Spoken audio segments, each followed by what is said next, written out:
It's 5 after. We're going to go ahead and begin. The way that I'm going to do this is I'm actually going to present my screen. I'm going to pull up my slides. I'm going to visit right back to make sure you guys could just see what I pulled up there. We had a little issue with that the last time, so hopefully that's resolved. I'm not really sure what transpired to make it that way. So let me go this way. And I'm going to share this. So you guys should kind of get a spinning wheel.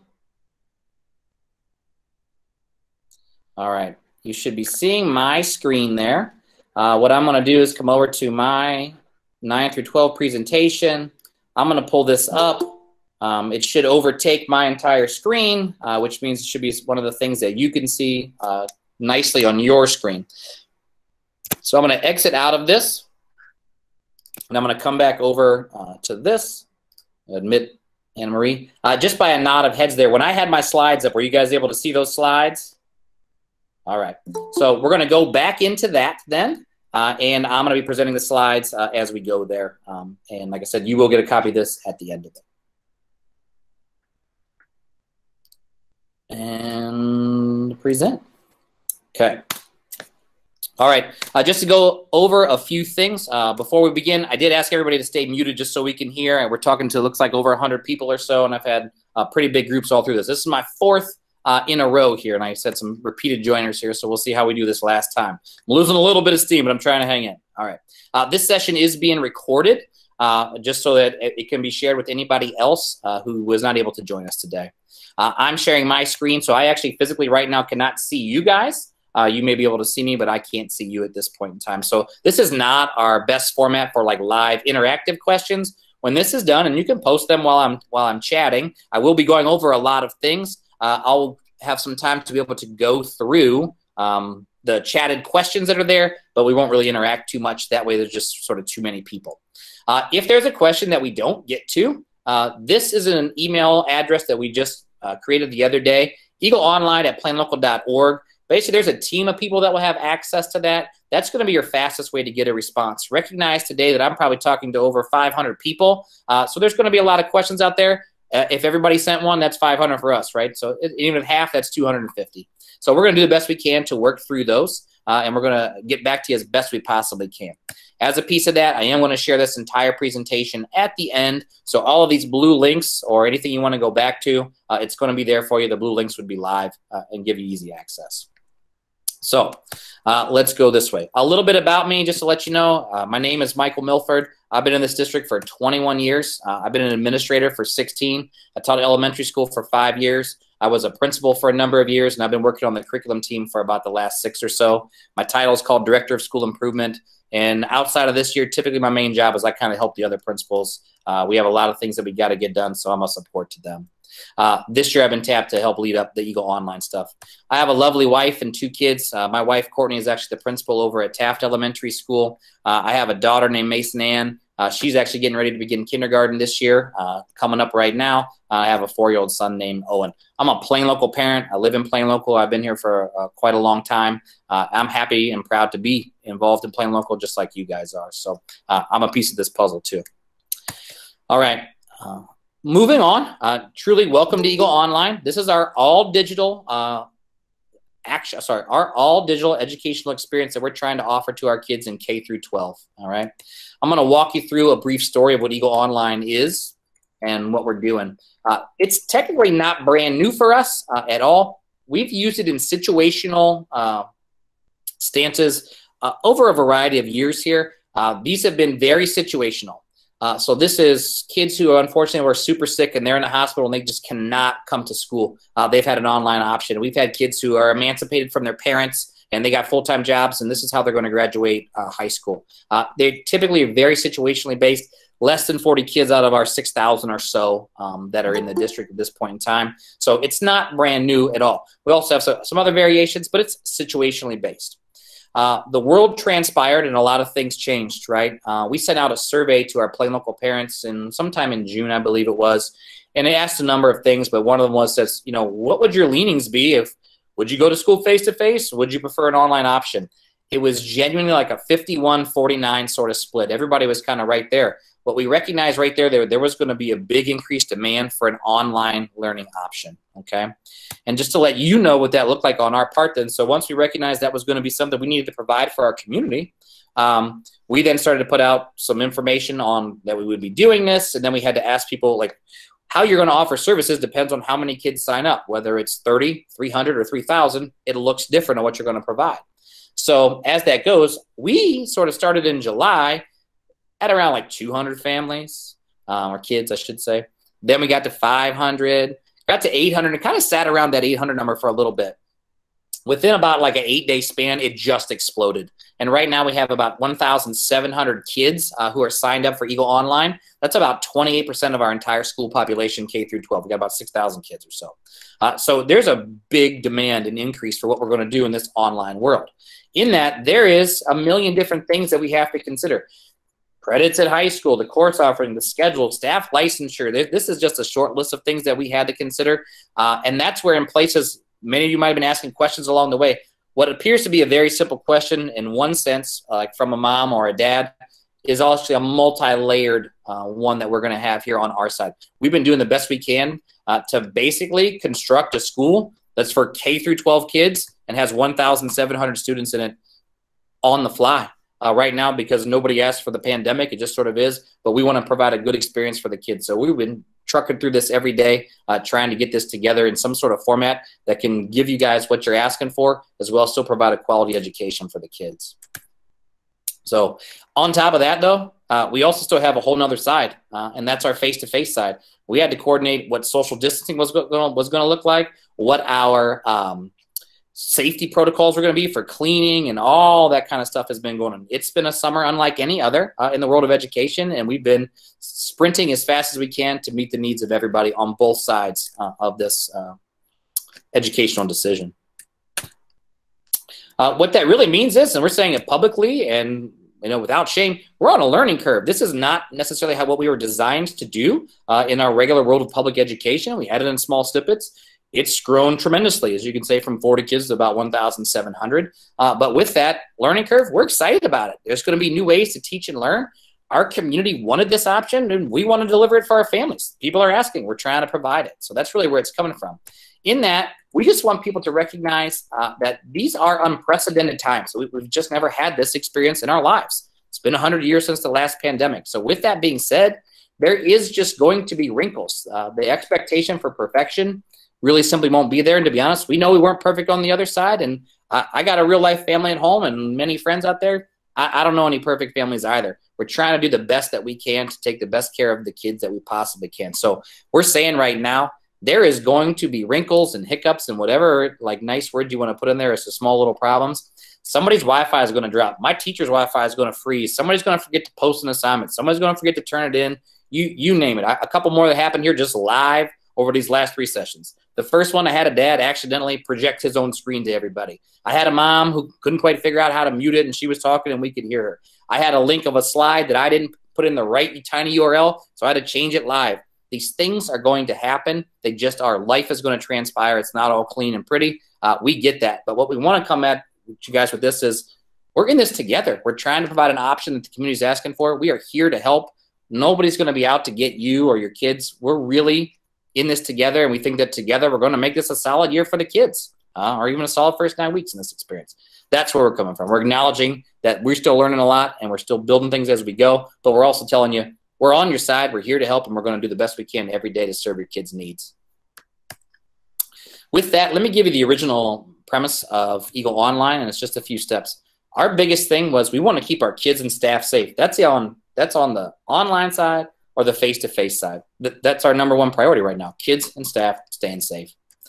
Staff, we can't teach kids if we don't have teachers. Kids, obviously, they're the number one concern. They're the reason schools are built in the first place. We then wanted to have parental choice. We have people who really want their kids to come to school. We have people who very much do not. We wanted to allow for some choice in that. So we knew we had a standard school setting. We wanted to provide an at-home learning option through the Eagle Online.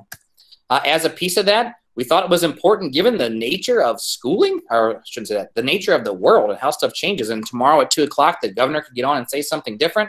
We thought a 9 weeks commitment was we have to have some permanence. We can't flip-flop in and out every day because that actually relates to our staffing needs. And we can't just have transitioning taking place every day in that sort of setting. but we could allow for it at a 9 weeks transition point, the close of a grade book, if you will, for that 9 weeks. We can allow for kids to leave face-to-face and go to Eagle Online, or leave Eagle Online and go to face-to-face. We do not yet have that transition plan of what that's going to look like. We're getting everything up and running. I assure you we'll have a nice process in place that will allow for you to communicate with us your desires for the next 9 weeks. We also then know that we have families who right now, they know due to their home circumstance, they want their kid online all year. This isn't going away. We're just going to have the option at those 9 weeks. So premise 1, keep kids safe. Premise 2, provide those parents choices. From there, we knew we wanted to provide a solid online curriculum. As that goes, we bought Florida Virtual. It's just the name of a product. We buy that the exact same way that we buy a textbook. Same way as I'd buy an algebra book or anything else that we use. We just simply buy it as a product. That product is in modules, which basically a module is a unit. The unit has lessons. The teachers assign out the lessons. It's an interactive textbook, would probably be one of the best ways to say it. The kids go through some slides. They have reading to do. They answer some questions, small activities. They submit work all throughout it. It's an online, up-to-date textbook is really what it is, interactive. So in providing Florida Virtual as just a resource, like I said, a curricular piece, we then look to help facilitate that, so help work the kids through it, and then in places we're going to look to enhance it. What I'm going to give you here, it may not be the truest example, but it makes a lot of sense. If in the first 9 weeks in English 2 for our sophomores, if everybody reads Macbeth in like our normal life, all right, in face-to-face is planning on reading Macbeth, that's a big rock item, all right? That big rock item is going to be covered both in the face-to-face as well as then in the Eagle Online. That's going to happen. The other pieces are not going to be mirrored images of each other at all. The same way they're not always the same across English 1 or English 2 in general. Our Eagle Online kids are going to have Florida Virtual as their core curriculum. The face-to-face kids will not have that as their core curriculum. Our Eagle Online kids are going to have a different amount of face-to-face interactive time with their teachers versus the kids who are actually arriving face-to-face. Not everything will be equal, so the curricular pieces will not be 100% equal. We will be teaching to the same standards, so at the same level of expectation. So if you're taking Algebra 2 face-to-face and Algebra 2 in the Eagle Online world, we're still going to be teaching to the same level. We just might not be at the same place at the same time. On top of that, then, we want to provide real teachers and live lessons. We wholeheartedly believe that's best for kids, and we believe that's who we are and that's what we do. So we're trying to keep this train of thought there. We wanted to keep kids safe. We wanted to give you guys choice. We wanted to provide a solid curriculum that kids could work through and we could support, and we wanted to give our real teachers and our live lessons because that's what we signed up to do. So that's how this sort of all came to be. From there, there's a ton of other things to consider. There just genuinely is. We started with probably could have had this on the premise side. We wanted to offer 90 minutes a day as much as possible, which that added up to 2 lessons per week per content. All right, so English 1 twice in a week, Algebra 1 twice in a week, and make a schedule that would facilitate that so the kids could come in for a live lesson class at least twice in the week for all of their context. At the high school, it obviously looks very different than it does down in elementary school. Our kids can't just sort of weave science in. They got to have biology, and you got to have your American history, that kind of thing. So we would try to make a schedule that would accommodate that. We knew that we wanted to be able to provide food service to our families. We know that some families depend on that service. We want to keep that going. There's information out there about that now, and I'll address it a little bit later. Chromebooks. If you're a new registration kid, we are trying to get you a Chromebook. We've been passing those out the last couple of days. Later on, I'm going to give you an email address that will allow for you to reach out if you are a new registrant and you need to get your Chromebook picked up. I'll also have one for you that is how you get your Chromebook repaired. Guidance counselors are very important at the high school level to making sure we get kids to graduate and where they want to be after they graduate. All of our 9 through 12 guidance counselors are keeping their kids, if you will. They get assigned. There's 2 counselors at the freshman level, and they then assign the kids alpha in 10 through 12. You will have your exact same counselor that you had previously or the one that you'd be associated with if you were in face-to-face learning. That's going to allow for seamless transitions as we move back and forth between the 2 at a given 9 weeks. Extracurriculars, now the majority of these are not up and running. So I'm talking here specifically about after school extracurriculars. Those are in large part not operating. There are sports that are operating right now. You may have heard the governor addressing that the other day. He was sending out some new guidelines for those things. Eagle Online kids are allowed to participate in after school activities, not during the day, after school extracurricular activities. Right now, I believe the only ones that are working is marching band and then several of the sports, like cross country. So you could be an Eagle Online kid and then participate in cross country in that after school setting, not during the day. Some of our advanced courses, CCP and IB. Some of these things we could not replicate or do justice in the virtual world. IB is one of those ones. We simply, if you needed to be in the IB courses, there was a decision to be made. You had to come face-to-face or not take that IB course. CCP, if you are trying to take CCP at Glen Oak High School, that's College Credit Plus, meaning you're taking a duly enrolled English class here with us at the high school, as well as an earning college credit. For that, families had to be face-to-face, or you're on the college campus and you're following whatever the college's plan is. So if your CCP course was associated with Walsh University, if Walsh is going face-to-face, the kid has to go face-to-face. If Walsh is going remote, the kid has to go remote. That's where that's coming from. Honors and AP, those ones, we're offering a great deal of those still throughout this. They're normally weighted as they are with a higher end weight, so that would associate back and forth. We then are trying to provide experiences. The performing arts are important to us. Dance, choir, band, and strings. We want to have those. We're trying to have touch points there where the kids can have access to the teachers that they've had, Jackie Blades, Brian Kiefer, Chris Irwin, and Dan Noss, that they would have an interactive point with them in a given week and still be able to stay connected to those programs.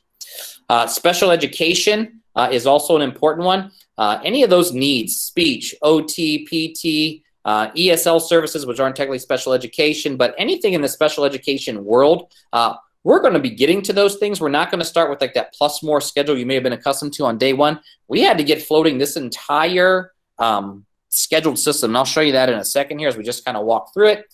But we had to get that floating for this 1,700 kids because I had to give schedules to kindergarten kids, or really K through 4, who would have never had any schedule whatsoever. We had to make those because they would have just been with their teachers, and the teachers would have set that. Another important one is Picture Day. There was an email sent out by our PR marketing department today that gave some information about Picture Day. Really what we're trying to do on Picture Day is allow for the Eagle Online kids to sit for those experiences as well. I believe that they were picking the 2 assigned Glen Oak day, like picture days during the day, and then opening things up for like about 2.5 hours after school. So the school would be cleared. Eagle Online kids could come in at that time, like a first come, first serve, but then be able to get their picture taken, which would then go into the yearbook. Also then, as far as like candids or things like that, you're probably aware that Glen Oak High School has like a yearbook class, and the kids that do that, I'm sure that they're going to look for some creative ways to try to include Eagle Online kids. This is the nature of the year that they're graduating. This is going to be part of what they're probably trying to scrapbook in that yearbook, if you will. So that'll be something that's coming. Pardon me, I've been talking for a while. All right, a few other considerations. All right, career tech is a large one. There are some pieces that we have there that we want to just make sure that we're getting out the information. All right, so career tech, and this is where I was saying there's a lot of big level stuff, and so like a question of like what's going on with career tech? Well, there's a bunch of organizations, and there are state organizations, there's licensing boards, there's credentialing, and many, many requirements. So really, as it all kind of boiled down, the majority of the area school districts around us said, if you're taking as a junior or a senior career tech courses, you need to report face-to-face for those, all right? We just can't do justice what you need to do in the virtual world at this point in time. So we're going to have then those kids, if you're staying in career tech, that's the choice that you're making there to come face-to-face.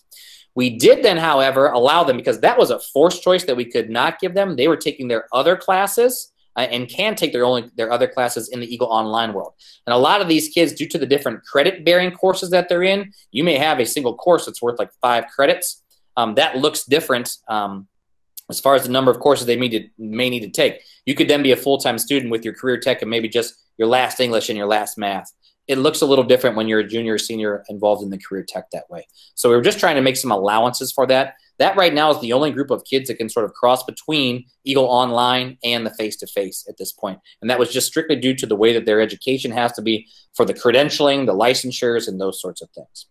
What that means, though, for some of those other courses, so let's just say that kid I just mentioned, let's just say he's doing his auto course, and then he just needs to pick up his last English and his last math because everything else is covered in his schedule for him to graduate. That English and that math, when we are offering those, may not coincide, or it should say, it could conflict with his time to be in auto. So as that goes, then that class is going to be flexed. And you'll see this on the next schedule that I get to. Here's what flexed means. So let's just say English 4 flexed. That means that a teacher will be involved. However, there's not a required live class. All right. The teacher will post work to those students. The teacher will grade that work for the students and give feedback. The teacher will be available for check-ins and email support, or be able to do a virtual meet like this, but there is not a scheduled class for that. That's the only way we could sort of get those two things to work. If it ends up being the other way, that would force us to make a choice as far as remaining in career tech and then taking everything else online, if that's a need that we have right there, or dropping career tech and taking everything else and you go online. We did the best we could to sort of hybrid that one component. And also for the record, then just to let you know, we're really investigating trying to make, like, don't want to use the hybrid, but using a mixed schedule there approach, because when this first started, kids were getting it, or parents were saying, well, my kid just wants to take their pottery, and then they want to take their choir class face-to-face and everything else online. When we started to look at the logistics of having 450 kids with this come-and-go schedule and still be safe and socially distant and have things appropriate in the face-to-face world, we just simply couldn't facilitate that. So we did investigate that deeply, and we had hopes that we could. It really just didn't manage itself in the real world. This smaller group of kids as a targeted group, and it's one that we're able to do it, and it has that constraint of all the other licensure and credentialing things. So that's just a full explanation of where that's coming from. Special education I was referencing. PRO1s are being delivered if they're already not out there. That's just basically a piece of paper that's going to come and say, be mailed to you and say, you requested a change of placement. You requested your kid to be in online education. That's going to change up some things. We're going to convene IEP teams as we need. We're going to try to begin some services in week 2, and that's really, I was saying, a function of, hey, we got to get these kids' core schedules up and running, and then we're going to put in the supports after that. Core schedules are up. We're going to get those facilitating, and then we're going to get to finalizing the schedules of support for those that need it. All right. So this is just a picture of, looks like a freshman schedule I grabbed. This gives you a variety of things that the kids are able to take. This student is taking English 1, Algebra 1, Physical Science, World History. They were then trying to take Spanish 1, PE, and Orientation to Art 2D. So I'll just kind of walk you down here. We are not a business. That's just the quite honesty. But we had to figure out a way for us to be able to give schedules from kindergarten through the 12th grade to individualize kids on these individualized schedules without a scheduling system. So we made some massive spreadsheets and databases that ended up being merged together and filled in through this thing that's called an AutoCAD. I just learned of it the other day, but this is the way that we were going to be able to email you guys these individualized schedules and lessons. There was a few glitches, that's for sure. It's a free program that is out there. It's called AutoCAD, but that's the one that we were able to get access to and make happen. The join links that are out there, these ones happen to be in blue. There are some of them that came up in black ink, which meant that you can't simply click on it. You can 100%, the URL itself is correct. Just copy and paste it in your browser. It will work just the same for you to access classes on your first days. But so blue, you could just click it. If it came in black, you can just copy and paste it into the browser and it will access. So let's just take a look here at what we're doing. The classes that the high school has, if you were on one of these previous ones, the high school doesn't offer large group, small group. The way that we were able to allocate staff differently, and again, a reason is 7 through 12, only half of the kids who are signed up to go face-to-face come on a given day. So that allowed us to do some different things with staffing as far as structures and periods in their schedules during the day. So you can just see, and we're just going to kind of walk across.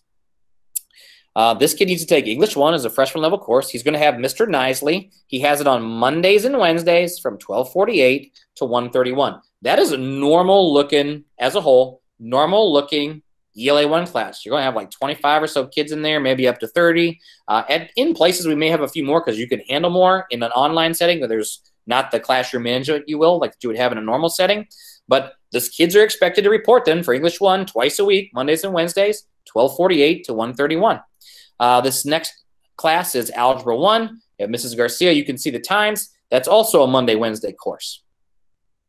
The science and the social studies that we have on there, you can see those are then offered on Tuesdays and Thursdays.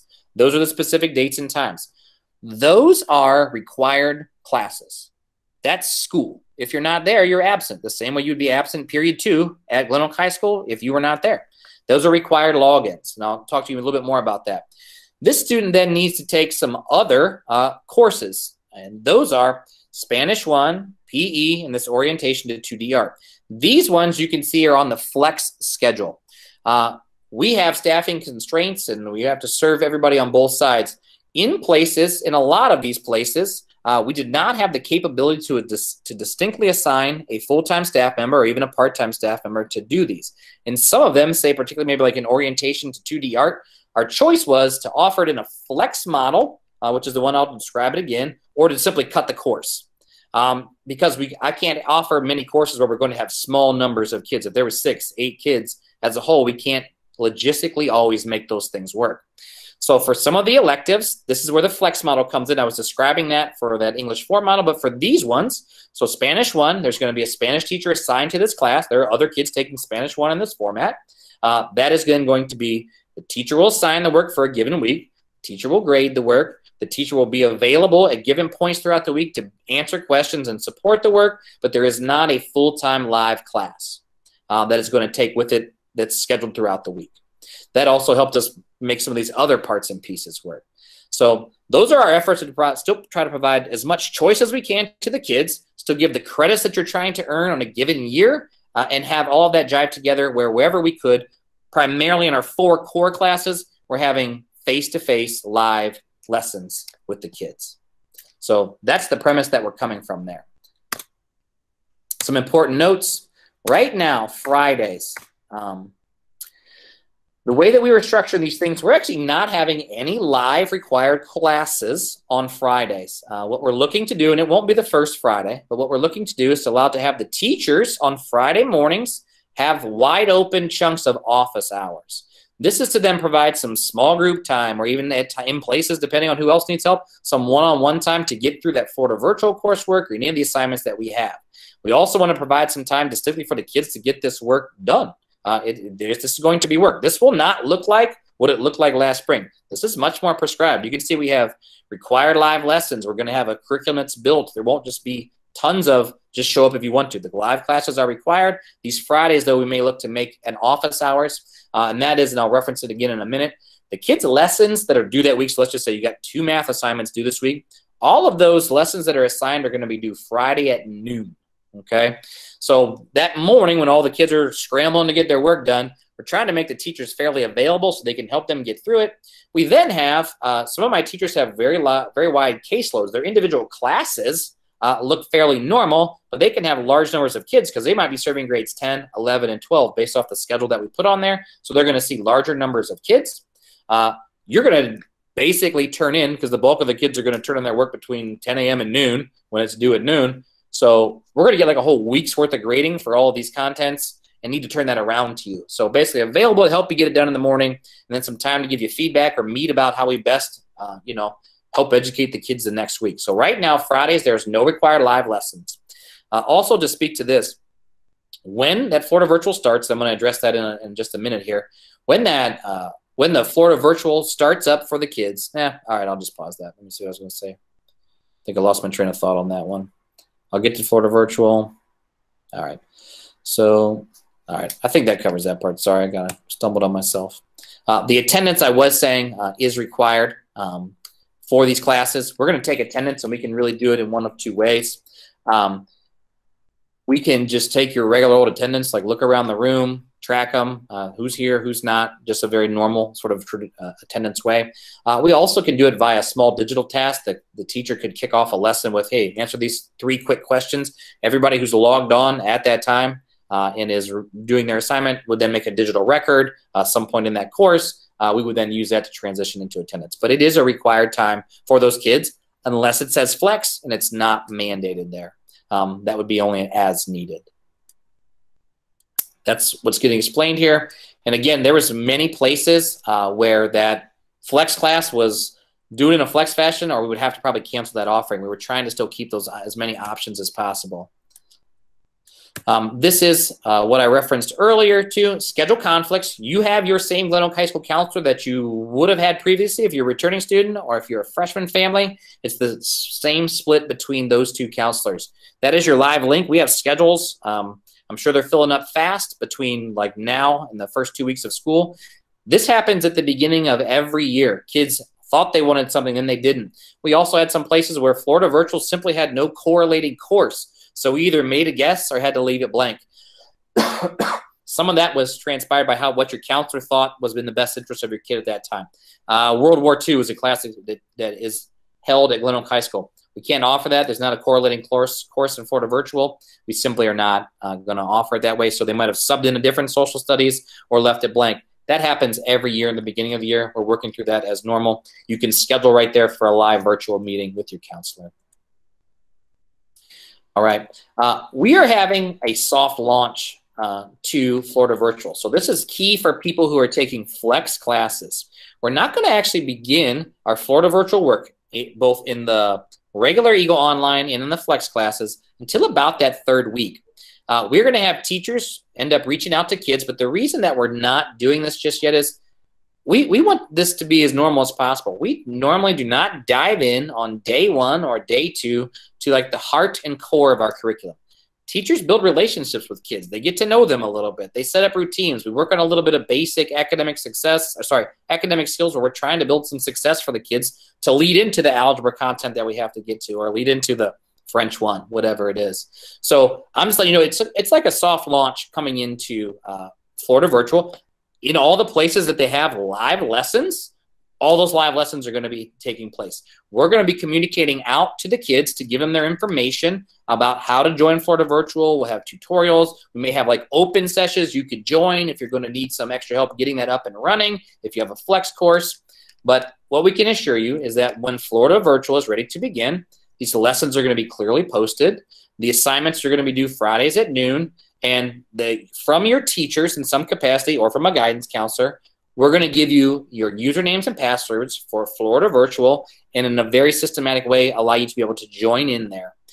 For the live classes and maybe even some training sessions that we're going to offer, that may be where we're just modeling a lesson together and we walk through the whole thing. So if you're in a live lesson class, everybody gets an A on lesson one. That's great because the point's going to be just that you can access it and you understand the system. We're trying to take small measured steps to make this as clear and nice for the families as we possibly can and allow the kids to be successful that way. And it's just new everywhere. We think some baby steps in some places are better. So that's where that's coming from. Kind of a soft launch. Ideally, we're giving out some usernames and passwords at the end of week 2. For online learning, you guys got your schedules there. This is just some recommended things. Map out your schedule for your youngster there. They have times they're supposed to be on, whether they're setting alarms on their phones or whatever you guys do in your house to manage that. Map out your schedule so you know when to get on. It's going to look different. There's no bell structure at home. This is actually, I think, an important one for kids, and I've been around a lot of teenagers. It may be harder than what I'm making it out to be, and I get that. But having an organized learning space, basically what the big recommendation is, to not have all this learning be on the couch learning, if you will, that the kids are going to do a little bit better if they have more of an organized learning space or dedicated learning space. Whether that's at the kitchen table or whatever, and I get it, you're going to pick your battles at the same time. I'm just telling you what they say. If it's a little bit more formalized, it tends to make the kids a little more interactive and a little more attentive, which in the end is going to help our kids learn and do well in their academic activities. So once you get your start time going, you're mapped, you're organized, it's start time. What we gave you on those schedules where it's the blue link or it's black, you need to copy and paste it. That is just your initial Google Meet. That's what we're doing right here. That is the first point of contact. We just had to give you something to let the kids get on, to get their teacher on day one, get to their teacher on day one. At that point, the teachers are actually going to give the kids Google Classroom codes. That's like step 1 on our side as the teachers. And they say, all right, join your Google Classroom for U.S. history or whatever the class is. That will then create a standing Meet link. So the kids will go back, and most of the kids are familiar with this. The link's going to be like towards the top left on that Google Classroom. That's how they're going to keep coming back to algebra. That's how they're going to keep coming back to U.S. history. If the link changes, the teacher changes it right there. One of the ways that it could change from time to time is Google Meet has a new feature called live stream. Live stream is actually intended to function like what we're doing right here, which means basically there's one like lead lecturer or one lead talker. Everybody else, you could have thousands really of people on the other side are just chiming in to watch the screen, hear the information, that kind of thing. Our teachers do not have access to that. They also have access to the Google Meet, which is what we're on right now, where people can mute and unmute more easily. And that's designed to be interactive at times and also then have the ability to not. So the teachers are going to facilitate when that gets used or not. But right now, you have the links either blue or in the black ink. Blue you can click, black ink you can cut and paste. The teachers then, one of their very first steps is going to get you into the Google Classroom. That's going to continue providing you access to that course. All right, well, you're definitely still plain local students, so final forms is something that we need to do. A lot of you guys got in there early and clicked that you wanted to be part of Eagle Online. As that goes, we had to adjust some of our forms. The world looks different at the start of this year than it did last year, so we have some new information on there, some new forms that might need done. Please do go in and get those. I referenced this earlier. If you need a Chromebook, you need a Chromebook. So all the existing kids you have, your Chromebook, you're keeping that. If you're new to us and you need a Chromebook, you're going to email Jason Patterson. He's actually one of our head tech guys on the IT side. He's going to work with you to get a Chromebook. For then Chromebook repairs, now this would actually be sort of twofold. One, it's literally broken, like a key's missing, screen cracked, that sort of thing. You're going to go ahead and do that link. It's a big, long, not nice looking URL, so I just put it at the bottom of this. You can do that. Also, if you're having like a password problem, that kind of thing, you're going to start with it there as well. I will let you know right now, this is just a real world life. We've got 6,000 kids trying to come to school right now. A lot of them have Chromebooks, and a lot of them waited till now to let us know that. It's getting inundated. We're going to do the best we can to facilitate those. All right, food service. Like I said, we know this is a service we want to provide families. I know that for Eagle Online Kids, it's going to begin on 8/31 there. Sign-up information is coming soon. If you have specific questions on food service and accessing that as a need, our food service director is Jennifer Rex. Her email is featured right there. You can reach out to her. All right, for this one, I'm going to leave this screen up just for a moment. I referenced a couple of these things before. Eagle, I'm giving you 2 email addresses. One is mine. The other is the Eagle Online one. I have a team of people working on Eagle Online. While we sat here on the last one, I think my email inbox just since today is over 200 right now. Eagle Online is going to be a little bit faster for that, but you still can definitely have mine for the ongoing purposes. That's our curriculum office phone number. That it goes to Allison Pickering, who's our secretary on this side. That last piece right there, that is the tiny URL that you can type in, and this whole thing you could take a picture of, so you could keep this for you or do a screenshot on it. But that tiny URL, when you type that into your web browser, is going to give you complete access to a copy of these slides right here. And that's going to then make all these live links the live blue links be live for you. You can click them. We're also then going to have any other information you can access later on. So I'll just let that sit there for a minute and screenshot, take a picture with your phone, type it in on your other tab, just so you can have it and access that.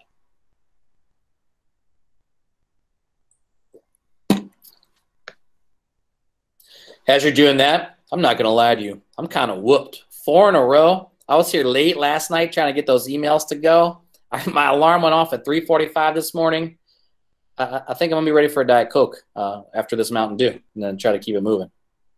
But we're trying to do the best we can to service your guys' needs. So I'll leave this on just for a few more seconds.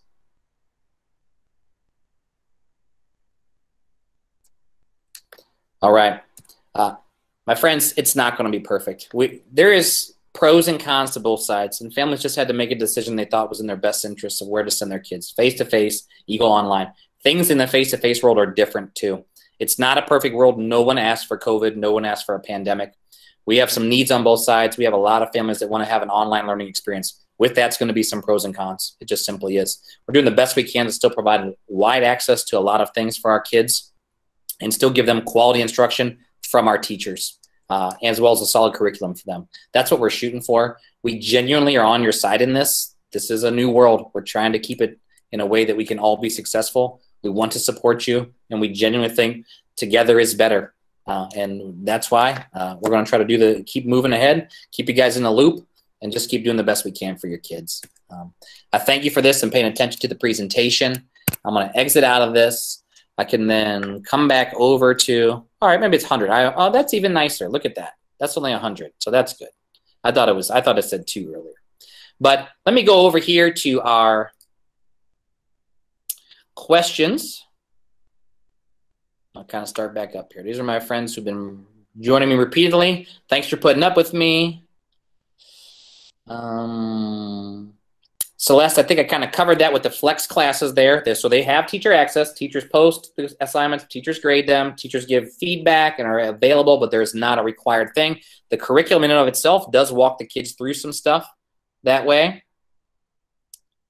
So if classes conflict with student athletes, that's one I think I was referencing earlier. That there may just be some decisions that we have to make. Some classes are only offered in Eagle Online at that time. We may have to come up with a different plan for that, or we may have to make a choice of be in or be out.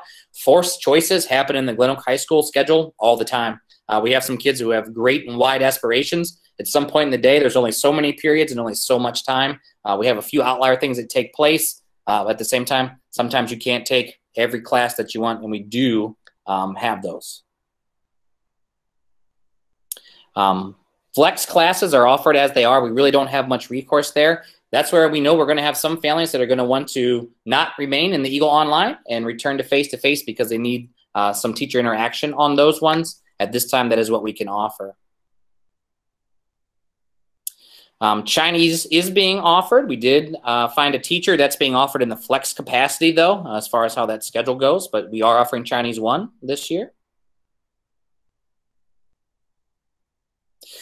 We do have some classes that are 30-minute intervals on those. Those are to coincide with some of the teachers' schedules, where I'm pulling teachers off of like their normal period day. Like period 5 has some 30-minute increments. What we have on that, we're not starting it right now.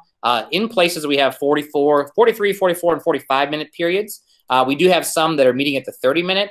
That one may circle back around, and we're not there yet to have a Friday interval. We're just going to kind of see how things get up and running for the kids. If we need more class time, we would have that same 30-minute period available on Fridays, and that also may be something that just becomes an option for those kids.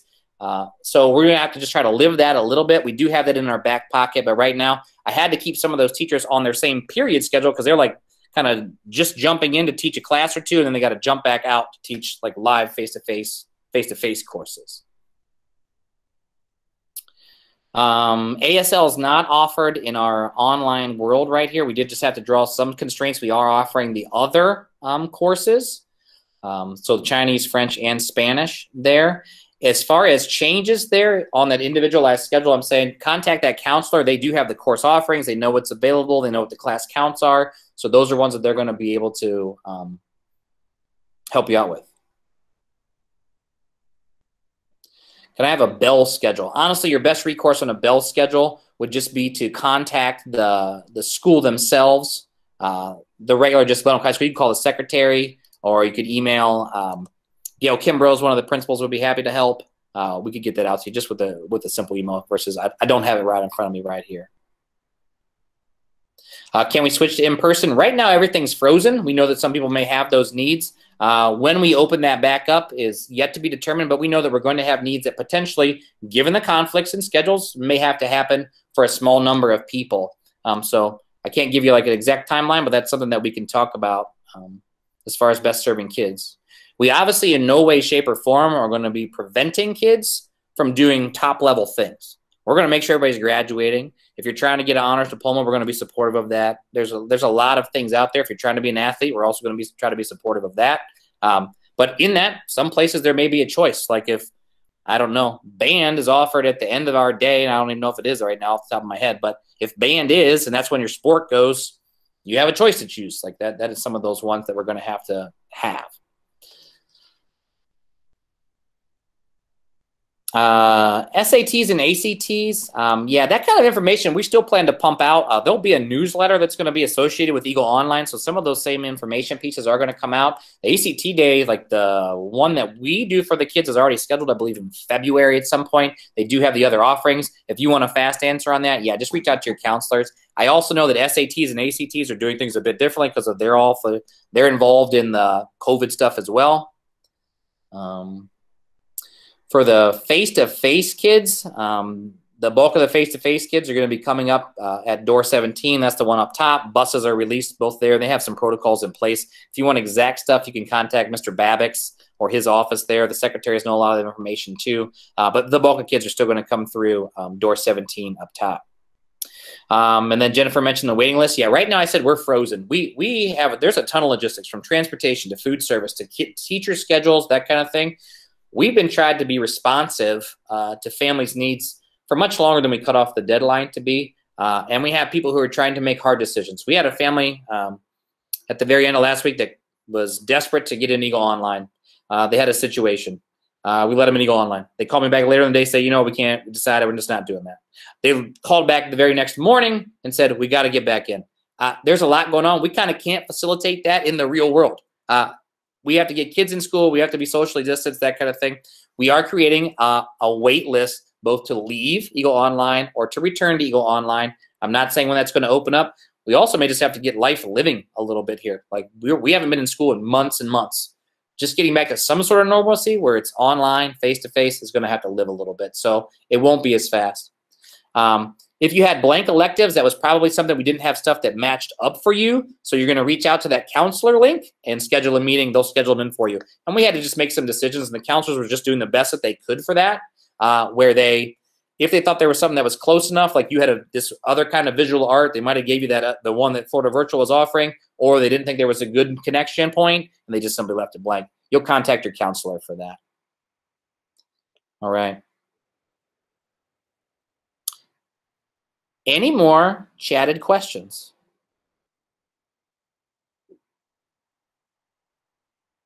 All right, good stuff.